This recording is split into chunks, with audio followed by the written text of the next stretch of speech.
Uma boa noite a todos.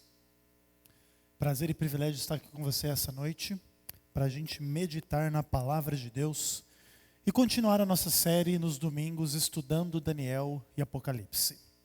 O tema da mensagem de hoje é a lei de Deus. Eu escolhi esse tema inspirado pelo doutor Wilson Paroski. Talvez nem todos vocês o conheçam. Hoje, inclusive, é o aniversário do doutor Wilson Paroski. Paroski é um dos grandes estudiosos que nós temos dentro da Igreja Adventista.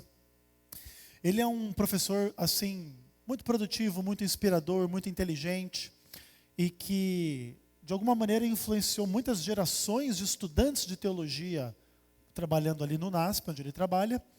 E o trabalho dele reverbera aí por todo o Brasil, por toda a nossa divisão na América do Sul e em outros lugares do mundo também. Ele fez o seu pós-doutorado na Alemanha. Inclusive, eu não tive o privilégio de estudar com ele, porque quando eu transferi o meu curso da Bahia para o NASP, ele estava fazendo esse pós-doutorado, ou o doutorado dele lá na Alemanha. Então ele tirou 1 ou 2 anos de férias e foi nesses 1 ou 2 anos aí de folga do NASP que eu estudei lá no nosso colégio em São Paulo. E quando ele voltou, eu ainda estava me formando, mas eu já não tinha mais matérias que poderia estudar com ele. Então, dos meus lamentos aí no seminário de teologia foi não ter tido aula com o pastor Paroski. Mas, de qualquer maneira, o trabalho dele está aí em forma de livros, em forma de vídeos, em forma de artigos nas revistas. Você pode ter acesso a esse material também se você procurar. Então, ele pregou hoje e deu uma palestra muito boa hoje, não sei se alguns de vocês estavam lá, sobre a lei de Deus nos escritos de Paulo. A Igreja Adventista é uma igreja que defende a lei de Deus, a palavra de Deus, os 10 mandamentos. E Paulo é um autor muito usado para, de alguma maneira, tentar relativizar os 10 mandamentos e, especialmente, negar a obrigatoriedade da guarda do sábado. O pastor Paroski falou um pouquinho da lei de Deus em Paulo, foi bem instrutivo e bem bacana. Inspirado nele, eu preparei um sermão sobre a lei de Deus, não em Paulo, mas em Daniel e Apocalipse. Entretanto, eu vou pedir para você abrir a Bíblia em Deuteronômio, capítulo 28, versículo 41, para a gente começar a nossa jornada de estudo bíblico essa noite. Então a gente vai começar não em Daniel, nem em Apocalipse, mas em Deuteronômio, capítulo 28, versículo 41. E aqui Moisés está escrevendo as maldições da aliança. E a gente vai falar de lei de Deus, e lei de Deus é coisa boa. Mas já começamos num contexto negativo da maldição da aliança. Que maldição era essa? Deus escolheu o povo de Israel, tirou eles do Egito, concedeu a eles a sua lei, a sua palavra, as suas promessas, acima de tudo, a promessa da salvação. E disse para eles: se vocês forem fiéis, acompanharão inúmeras bênçãos a vocês, bênçãos financeiras, sociais, espirituais, etc. Mas se vocês forem infiéis, e aí Deus descreve as maldições da aliança. E no capítulo 28, verso 41, uma dessas maldições da aliança é descrita da seguinte maneira: gerarás filhos e filhas, porém não ficarão contigo, porque serão levados ao cativeiro. Uma das maldições da aliança que Deus fez com o povo de Israel é que se o povo não fosse fiel, Deus iria tirá-los da terra prometida e iria espalhá-los para outras terras em cativeiro, em escravidão. Então eles foram escravos no Egito, Deus os libertou. Mas se eles se submetessem ao diabo, ao pecado, às coisas ruins, eles seriam escravos em outras terras fora da terra de Israel. Então você entende melhor agora o contexto do livro de Daniel. O livro de Daniel começa com um rei pagão, um rei da Babilônia, Nabucodonosor, invadindo Jerusalém e arrancando dali Daniel e seus amigos para serem cativos em Babilônia. O povo de Israel foi infiel à palavra de Deus, estava sofrendo a maldição da aliança em Babilônia. Então a gente costuma ver e dizer que o livro de Daniel é um livro profético, que profetiza o futuro, e isso é verdade. mas o próprio livro de Daniel é ele mesmo um cumprimento profético. Moisés disse: se vocês forem infiéis, virá o cativeiro. E a história de Daniel é a história do cativeiro que cumpre a profecia, nesse caso, de Moisés. E Daniel e seus amigos estavam em cativeiro na Babilônia por causa da infidelidade contra a lei de Deus por parte do povo de Israel. Isto posto, vamos para Daniel capítulo 9 e vamos ver como que o próprio profeta raciocina, argumenta, ora a respeito desses temas que eu estou colocando para vocês em perspectiva nessa noite. Nós vamos ler Daniel 9, dos versos 1 a 13. Uma oração tocante, profunda, quebrantada, sincera, onde Daniel confessa o seu pecado, o pecado da sua nação, do seu povo. Ele se inclui como pecador dentro de Israel, ele não se coloca acima do povo, porque de fato era pecador. E a Bíblia então descreve essa oração em Daniel capítulo 9, dizendo assim: no primeiro ano de Dario, filho de Assuero, da linhagem dos Medos, o qual foi constituído rei sobre o reino dos caldeus, no primeiro ano do seu reinado, eu, Daniel, entendi pelos livros que o número de anos de que falara o Senhor ao profeta Jeremias, que haviam de durar as assolações de Jerusalém, era de 70 anos. Voltei o rosto ao Senhor meu Deus, para o buscar com oração e súplica, com jejum, pano de saco e cinza. E agora ele começa a contar da oração. Orei ao Senhor meu Deus, confessei e disse: Senhor, Deus grande e temível, que guardas a aliança e a misericórdia para com os que te amam e guardam os teus mandamentos. Temos pecado e cometido iniquidades, procedemos perversamente, fomos rebeldes, apartando-nos dos teus mandamentos e dos teus juízos. E não demos ouvidos aos teus servos os profetas, que em teu nome falaram aos nossos pais, nossos príncipes, como também a todo o povo da terra. A ti, ó Senhor, pertence a justiça, mas a nós o corar de vergonha, como hoje se vê.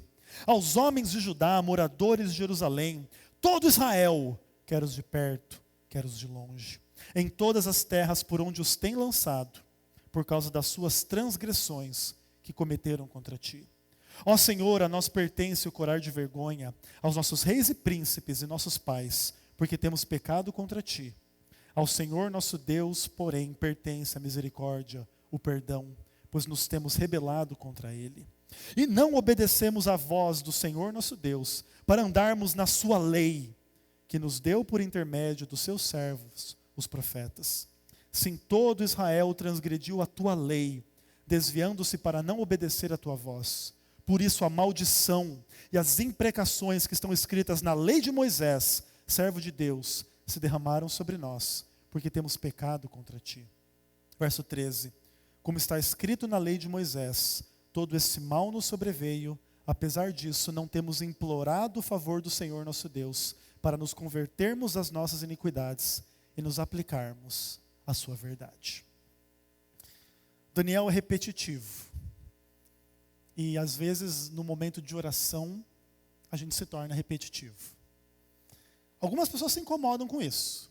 Outros entendem que a oração reflete, nesse tipo de contexto, com esse tipo de conteúdo, uma angústia na qual você clama a Deus o tempo todo. Senhor, eu pequei, mas eu tenho sido uma pessoa ruim. Eu tenho cometido iniquidade, Pai, eu não cumpro a tua lei. Eu estou sofrendo em função disso. Pai, tem misericórdia de mim, eu sou um pecador. Eu não sou bom, eu sou ruim. Percebam que a gente pode resumir esse montão de palavras em frases simples: eu pequei, eu sou ruim. Mas esse clima de angústia faz a gente repetir, falar e orar e clamar a Deus. E no meio dessa oração, Daniel fala sobre os mandamentos de Deus, os juízos de Deus, as leis de Deus, a obediência devida a esses mandamentos, juízos e leis. Está tudo aí presente na oração de Daniel. Do lado negativo da história, ele fala de transgressão, de pecado, de maldição, imprecações da lei. E tudo aquilo que de alguma maneira machucou eles, era de alguma forma justa, porque Deus avisou para eles que eles deveriam ser fiéis, mas eles não foram. E Daniel está angustiado lidando com isso. A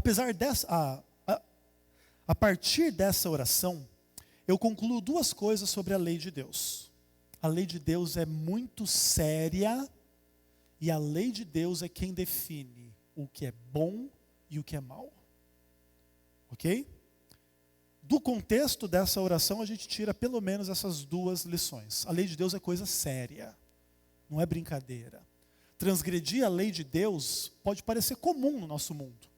Mentira é comum, sexualidade pervertida é comum, roubo é comum, drogas são coisas comuns, enfim, relacionamentos destruídos, palavrão, enfim, tanta coisa ruim, é tudo comum no nosso mundo.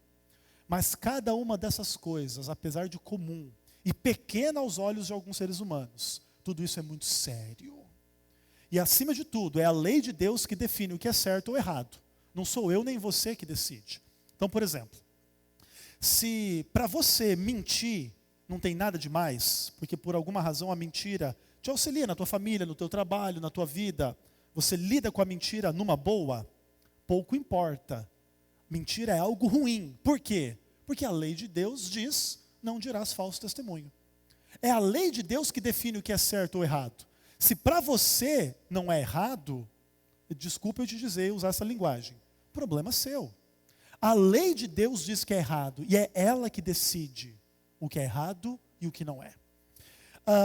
Além de Daniel capítulo 9, volta para o capítulo 6, e vamos dar uma olhadinha como é que essas questões sobre a lei de Deus, elas se tornam interessantes em perspectiva, a partir da história famosa de Daniel na cova dos leões. Nós não vamos ler a história toda, vamos ler apenas do verso 1 até o verso 12, para entender algumas coisinhas dentro desse contexto da lei de Deus no livro de Daniel. E a Bíblia diz assim, capítulo 6, a partir do verso 1.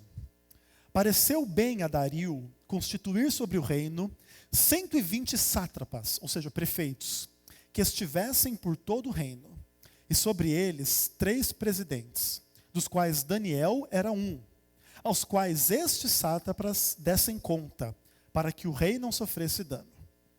Então o mesmo Daniel se distinguiu desses presidentes e sátrapas, porque nele havia um espírito excelente, e o rei pensava em estabelecê-lo sobre todo o reino. Então os presidentes e os sátrapas procuraram ocasião para acusar a Daniel a respeito do reino, mas não puderam achá-la, nem culpa alguma, porque ele era fiel, e não se achava nele nenhum erro, nem culpa. Disseram, pois, esses homens, nunca acharemos ocasião alguma para acusar este Daniel, senão a procurarmos contra ele, na lei do seu Deus. Então os presidentes e sátrapas foram juntos ao rei e lhe disseram, ó rei Dario, vive eternamente. Todos os presidentes do reino e os prefeitos e sátrapas, conselheiros e governadores, concordaram em que o rei estabeleça um decreto e faça firme o interdito, que todo homem que pelo espaço de 30 dias fizer oração a qualquer Deus ou a qualquer homem e não a ti, ó rei, seja lançado na cova dos leões. Agora, pois, ó rei, sanciona o interdito e assina a escritura, para que não seja mudada, segundo a lei dos medos e persas, que não se pode revogar. Por esta causa, o rei Dario assinou a escritura e o interdito. Podemos parar por aqui. Eu ia ler até o verso 12, mas até aqui é suficiente, não quero cansar vocês. Se vocês quiserem, depois vocês podem ler em casa. O ponto é o seguinte. Olha que história interessantíssima. Primeiro de tudo, se procura ocasião para condenar um homem que é fiel. E aí, tenta-se puxar o histórico dele, as finanças dele, a relação dele política, porque aqui está uma clara estrutura política. Tem um rei que está estabelecendo diretores, enfim, ministros, coisas desse tipo, para governar o reino. E de repente Daniel demonstra ser um cara muito inteligente, muito bacana, muito sábio, muito competente. Isso causa inveja naqueles homens, e eles vão começar a procurar. Esse cara tem que ter um podre. E vão procurar em tudo e não acham em nada. Você lembra que Daniel, lá no capítulo 9, ele reconhece ser pecador. Mas ele não era um pecador desse tipo que é ladrão, mentiroso, safado, corrupto. Não. Ele tinha as limitações e defeitos dele, mas na vida pública, na vida particular dele, humanamente, tu não encontra um erro nesse homem. E aí o que acontece? Eles têm uma ideia que só pode ter nascido no coração do demônio, né? Bom, já que tu não encontra um problema na lei dos homens com esse cara, vamos encontrar um problema na lei do Deus dele. Quem é o Deus dele? Esse camarada é muito religioso, ele é espiritual, ele guarda o sábado, ele não come qualquer comida, ele é fiel, ele ora. Então, vamos fazer o seguinte, o rei manda fazer uma lei, e é interessante que essa lei do homem, do rei lá dos medos e persas, ela tem uma característica. Essa lei não pode ser revogada, ela não pode ser mudada.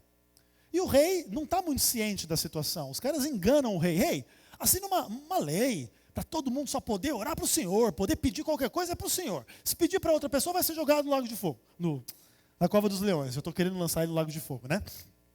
Vai ser lançado na cova dos leões. Aí o seguinte, eles conseguem o rei assinar esse decreto, e agora mostram para o rei, rei, agora não pode mudar, porque a sua lei é imutável. A lei humana. E aí você sabe que Daniel vai ser jogado na cova dos leões, mesmo contra a vontade pessoal do rei. O rei fica até triste, tá? Não sei o quê, e depois vocês conhecem a história. Agora sim, isso aí dá um pano de fundo, que a lei dos homens não pode ser mudada, para Daniel capítulo 7, verso 25. E aqui é um pano de fundo bem irônico, inclusive. A lei do homem não pode ser mudada. Mas chega em Daniel capítulo 7, verso 25, a Bíblia fala sobre um chifre pequeno, um poder humano, que proferirá palavras contra o Altíssimo, magoará os santos do Altíssimo, e cuidará em mudar os tempos e o quê? E a lei. Então olha que interessante. Daniel capítulo 6 prepara o terreno, dizendo o seguinte, tem homens que pensam que as suas leis são imutáveis, mas querem mudar a lei de Deus. A lei de Deus pode mudar. Deus disse que tinha que guardar o sábado, agora não precisa mais. Deus disse que não podia adulterar. Mas agora eu conheci uma vizinha tão legal, que agora eu acho que Deus vai abolir esse mandamento aí. E daí por diante. Ok? Então vejam bem, aqui é uma questão bem interessante. E Daniel coloca que a mudança na lei de Deus é um crime contra Deus. Porque a lei de Deus é o fundamento do seu governo, ok? A sua verdade, o seu amor, tudo estão resumidos na lei de Deus. Saindo do mundo de Daniel, vamos para Apocalipse capítulo 12. Eu já vou adiantando a você que a palavra lei, pelo menos na minha tradução, não existe no livro do Apocalipse. Você não tem referência à lei. Mas você tem duas referências aos mandamentos de Deus, que é a mesma coisa. Ok? Então, não tem muita dificuldade quanto a esse ponto. Mas a palavra lei é inexistente. E o livro do Apocalipse fala dos mandamentos de Deus. E aí nos dois versículos famosos que a igreja conhece, talvez até de cor, né? E a Bíblia diz, irou-se o dragão contra a mulher e foi guerrear com os restantes da sua descendência, os que guardam os mandamentos de Deus e têm o testemunho de Jesus. Capítulo 14, verso 12. Aqui está a perseverança dos santos. Quem são os santos? Os que guardam os mandamentos de Deus e a fé em Jesus. O livro do Apocalipse ensina que o verdadeiro povo de Deus, a verdadeira igreja, o verdadeiro povo fiel, é fiel aos mandamentos de Deus. E isso é importante dizer que é Novo Testamento. Tá? Não é Antigo Testamento. Isso aqui é coisa do Novo Testamento. Diante disso, surge a questão. Que lei é essa a qual devemos ser fiéis? Para responder essa pergunta, não basta a gente responder com a nossa opinião. A gente tem que buscar o fundamento na palavra de Deus. A partir de agora, eu vou fazer alguns paralelos entre o texto de Daniel e o texto de Apocalipse falando dos mandamentos de Deus. Eu não vou pedir para você abrir a Bíblia, Daniel, Apocalipse, Daniel, Apocalipse, Daniel, Apocalipse, que vai cansar e vai atrasar um pouco a dinâmica da nossa pregação hoje. Então eu vou pedir que você confie em mim. O sermão está gravado. Se você quiser alguma referência de algum texto, depois no final eu te dou a referência do texto. Eu só vou passar assim rapidinho, só para a gente ganhar tempo, ok? Para que a gente veja o seguinte: quais são os mandamentos de Deus no livro de Daniel e no livro do Apocalipse? Bom, em Daniel capítulo 12, verso 1, e em Apocalipse capítulo 12, verso 7, ambos os textos falam do arcanjo Miguel. Miguel é um nome que, se você traduzir a partir lá da língua original, é um nome que quer dizer uma pergunta. E essa pergunta é: quem é como Deus? Sabe que o prefixo El, né, é Deus. Miguel, quem é como Deus? Por exemplo, Ezequiel, a força de Deus. Daniel, amado de Deus. Aí tem vários nomes aí com El. Então assim, olha que interessante. O nome de Miguel lança uma pergunta: quem é como Deus? E o texto de Daniel diz que há um só Deus, Daniel 2, verso 28. E no livro do Apocalipse você tem muitas referências ao Senhor Deus, no singular. Então a ideia é que só existe um Deus, em contraste com a crença pagã, etc., de muitos deuses. Então é o seguinte: o fato de existir somente um Deus nos evoca o primeiro dos 10 mandamentos: não terás outros deuses diante de mim. Há um só Deus, Ele é o único que merece adoração, Ele é o único Criador, Ele é o único Salvador, Ele é o único Senhor. Ok? Então todo esse contexto em Daniel e Apocalipse falam do primeiro mandamento: há um só Deus e não tenha outro Deus diante dele. Segundo ponto: Daniel capítulo 3 e Apocalipse capítulo 13 falam de imagens. No caso de Daniel capítulo 3 fala da imagem de Nabucodonosor, e em Apocalipse 13 fala da imagem da besta. Esses dois textos evocam para nós aquele segundo mandamento da lei de Deus: não farás para ti imagem de escultura, não as adorarás, nem lhes darás culto, etc. e tal. No texto de Daniel e no texto de Apocalipse. Ok? Seguindo até aqui? Beleza. O que mais? Em Daniel 2, verso 20, é exaltado o nome de Deus. E em Apocalipse 16, verso 9, os homens que recebem as últimas pragas blasfemam o nome de Deus. Esses dois textos evocam para nós o terceiro mandamento da lei de Deus: não tomarás o nome do Senhor teu Deus em vão. Está presente aí esse mandamento, de forma positiva e negativa, livro de Daniel e livro de Apocalipse. Eu vou pular o quarto mandamento, a gente vai falar dele no final, e vamos falar um pouquinho do quinto mandamento da lei de Deus. Daniel 2:23 fala que o Deus verdadeiro, Daniel falando, é o Deus dos meus pais. E Deus é chamado de pai, né, no texto do Apocalipse, capítulo 1, verso 6, 2:28, 3:5, 3:21, 14:1, momentos onde Deus é chamado de pai. Isso evoca para nós o quinto mandamento da lei de Deus: honrar pai e mãe no contexto familiar. Ok? Bacana. É um pouco indireto, tá, a presença desse mandamento, mas implicitamente ele está aqui também com essa ideia familiar. Deus nosso pai, Ele é o Deus dos nossos pais também. Então a gente honra a Deus e honra os nossos progenitores segundo a lei de Deus. O que mais?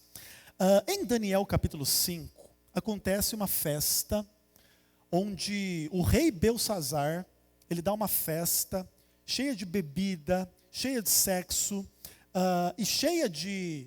Eles bebem nessa orgia, eles bebem vinho nos utensílios roubados do templo de Jerusalém. Ok? E ali acontece uma coisa interessante também. quando Daniel aparece nesse banquete para explicar lá o que está acontecendo, ele retoma a história de Nabucodonosor e diz assim, no capítulo 5, verso 19: o teu pai matava quem ele queria matar e deixava com vida quem ele queria deixar com vida. Então veja bem, em Daniel capítulo 5, você tem referências aos mandamentos: não matarás, não adulterarás e não furtarás. Você tem o Nabucodonosor que mata quem ele quiser. Você tem a sexualidade pervertida, a orgia, a zoeira lá, o não adulterarás. E você tem os utensílios roubados do templo. Então você tem referência aos 3 mandamentos.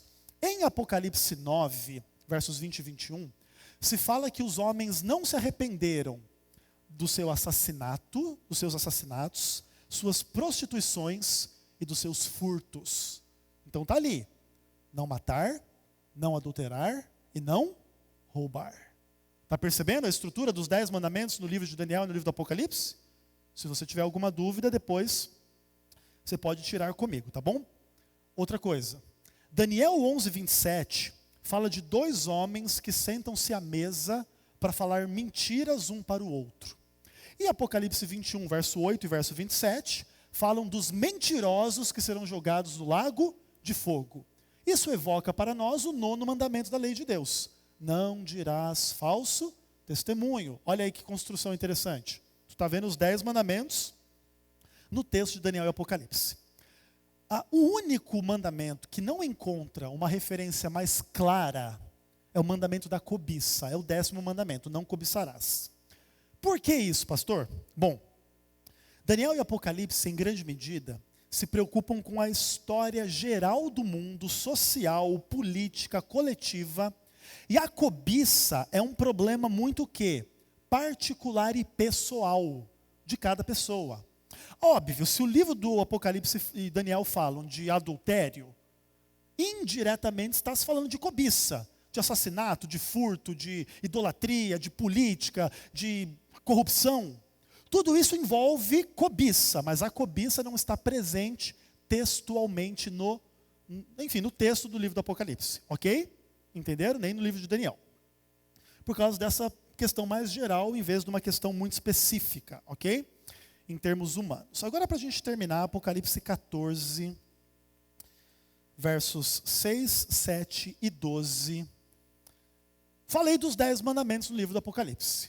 Não terás outros deuses diante de mim, não farás para ti imagem de escultura, não tomarás o nome do Senhor teu Deus em vão, honra teu pai e a tua mãe, não matarás, não adulterarás, não furtarás, não dirás falso testemunho e não cobiçarás o que não pertence a ti. Tem 9 dos 10 mandamentos aí. Podemos ir para casa agora? Bom, se temos 9, e falta um aí, os 10 mandamentos da lei de Deus. Apocalipse 14, versos 6 e 7, e verso 12, a Bíblia diz assim: vi outro anjo voando pelo meio do céu, tendo um evangelho eterno para pregar os que se assentam sobre a terra, e a cada nação, tribo, língua e povo, dizendo em grande voz: temei a Deus e dai-lhe glória, pois é chegada a hora do seu juízo, e adorai aquele que fez o céu, a terra, o mar e as fontes das águas. Verso 12, aqui está a perseverança dos santos, os que guardam os mandamentos de Deus e a fé em Jesus. Êxodo 20 fala para nós dos 10 mandamentos.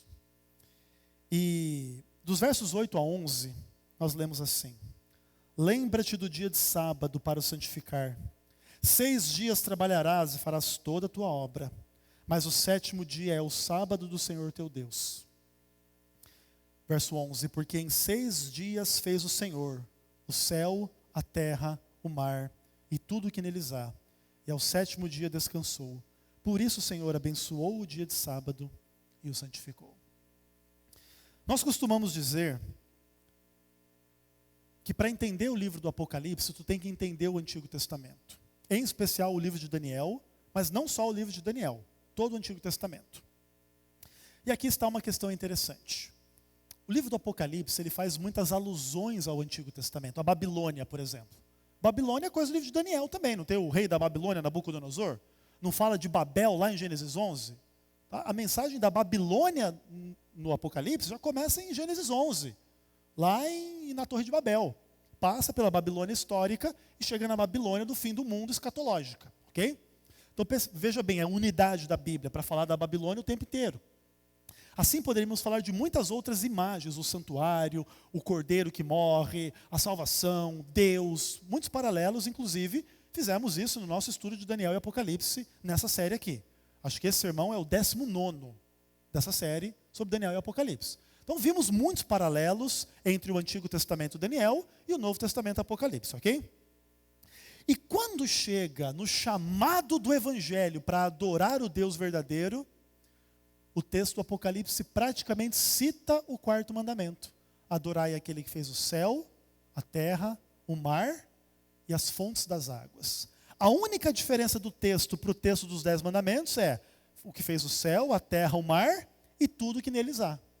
Então essa última frase é a única diferença entre os dois. Mas no final das contas, dá na mesma. Está havendo uma citação direta ao mandamento do sábado em Apocalipse 14. E no verso 12 diz, guarde os mandamentos de Deus e tenha fé em Jesus. Quem é Jesus na Bíblia? O Senhor do sábado. Marcos 2, verso 28. Esse é Jesus. Você percebe os 10 mandamentos em Daniel e em Apocalipse. Queria terminar com vocês. Ezequiel, tu está querendo dizer que Deus só ama os adventistas do 7º dia, porque só eles guardam a lei de Deus, inclusive eles são perfeitos e sem pecado e melhor que os outros? Não, longe disso. Como Daniel, nós reconhecermos ser pecadores. Eu não estou aqui dizendo eu sou um pastor adventista melhor do que os pastores da Igreja Católica, Assembleia, Igreja Universal, Igreja não sei o quê. Não, eu não estou falando nada disso. Eu sou melhor que os outros. Eu não estou falando nada disso. O que eu estou falando é o seguinte: Deus tem coerência na sua palavra. E Ele nos deu a lei dEle. Primeiro passo para guardar a lei de Deus, reconhecer o pecado. Senhor, o Senhor pede para mentir, mas eu estou me lembrando aqui que essa semana, lá na minha empresa, se eu contei meia dúzia de mentiras, foi pouco. E a tua palavra diz que quem mente, ama a mentira, e pratica mentira, vai ser jogado no lago de fogo. Será que vale a pena perder o céu por causa de mentira? Mas Ezequiel, eu fiz uma venda por causa dessa mentira e eu ganhei R$1.000 a mais de comissão. Vale a pena ir para o céu por causa de R$1.000? E se fosse 1 milhão, valeria a pena? E quando Deus vai confrontando a gente com a lei dele, a nossa sexualidade, a nossa relação com o dinheiro, a nossa relação com as pessoas, com Ele, com oração, com louvor, com um monte de coisa, mesmo que você não erre em um ponto, você erra no outro. E todos nós somos pecadores.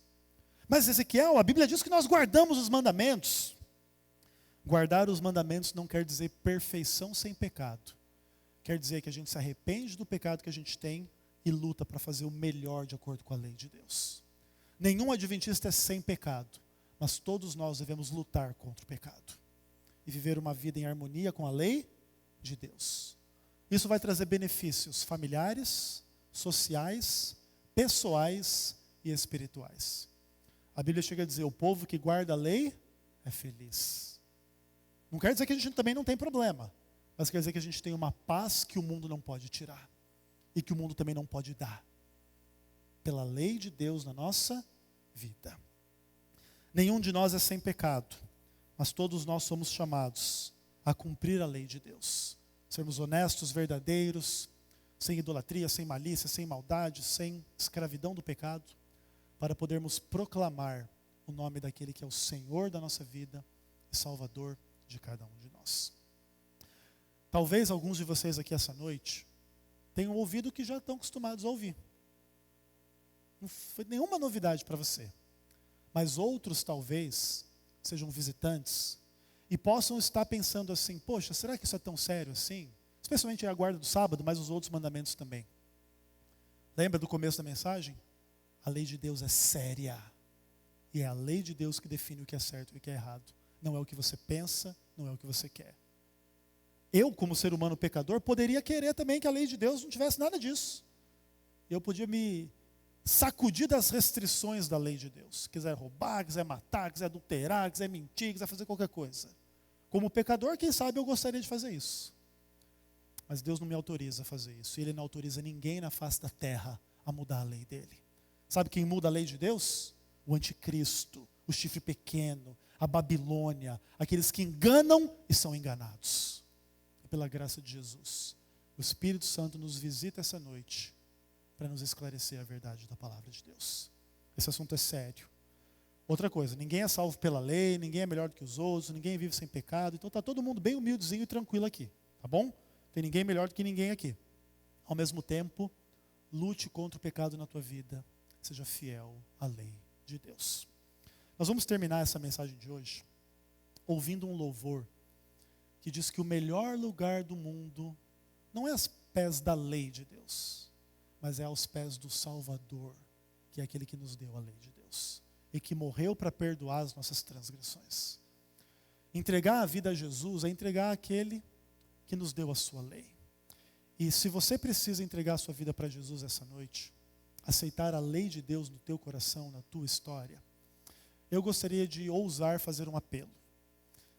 Se você quiser externar esse desejo de entrega nas mãos de Deus, enquanto a gente louva e canta essa música, você pode se colocar em pé e vir aqui à frente. Nós vamos terminar fazendo uma oração pedindo a Deus o perdão dos nossos pecados e que Ele escreva a sua lei no íntimo do nosso coração, nos nossos relacionamentos, na nossa vida, para que a gente possa testemunhar quão melhor é seguir a lei de Deus do que qualquer coisa que o pecado possa nos oferecer. Que assim seja. Amém. Você pode se colocar em pé? Aqueles que quiserem aceitar o apelo, enquanto a gente canta, podem se colocar à frente. Se não quiserem também se expor, não tem problema, Deus conhece o coração de cada um, tá bom?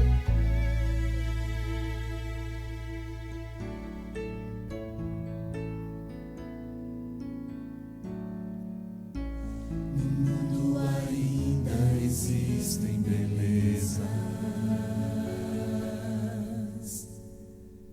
que alegram a vida e nos fazem sonhar.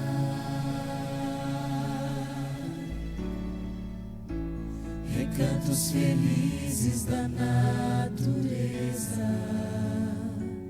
onde qualquer ser humano gostaria de estar.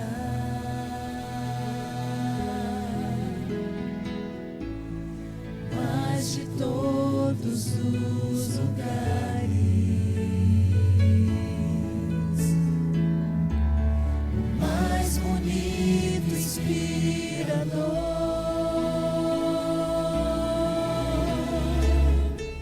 é onde fico em oração, junto aos pés do Salvador. O melhor lugar do mundo é aos pés do Salvador. É ali onde a esperança traz alívio ao sofredor. É ali onde eu me encontro com a fonte do amor. O melhor lugar do mundo é aos pés do Salvador.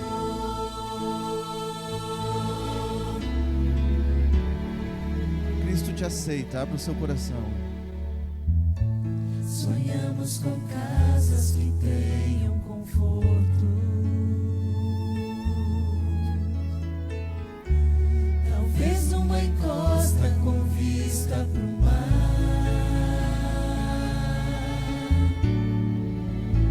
Mas as maravilhas não fazem sentido se Cristo não está em primeiro lugar.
entregando a nossa vida à lei de Deus e ao Senhor Jesus Cristo.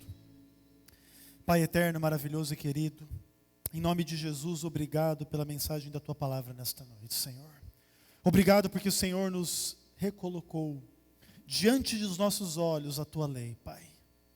É verdade, Senhor, que todos nós, como Daniel, transgredimos a Tua lei, como o povo de Israel transgredimos a Tua lei, Pai. Merecemos Tua ira, a condenação, porque muitas vezes, ao invés de verdadeiros, somos mentirosos, ao invés de puros, somos impuros, ao invés de fiéis, somos infiéis, Pai. Cada um de nós conhece a nossa realidade, se temos problemas, Pai, com tantas coisas, e temos, e clamamos nessa noite o Teu perdão, Pai. Sobre a nossa sexualidade, nossa relação com o dinheiro, nossa relação com as palavras, com as pessoas, com o Senhor, conosco mesmo. E queremos Te pedir que a Tua lei esteja escrita no nosso coração, Senhor. Coloca paz, coloca graça, coloca amor, coloca fé, coloca obediência. E nos ajude a testemunhar de Ti, mesmo em meio a um mundo que não Te conhece, que não crê em Ti e que odeia a Tua lei, Senhor. Que nesse mundo possamos brilhar como Daniel brilhou e que possamos testemunhar muito em breve da volta do Senhor e Salvador Jesus Cristo, Pai. Enquanto Jesus não volta, Senhor, cuida da família, da saúde, da vida pessoal, financeira de cada um de nós e daqueles que amamos e de todo ser humano na face da terra. E nos prepare para o dia da nossa morte, ou se não vamos morrer, para o dia da volta de Jesus. É em nome dele que ousamos orar. Amém.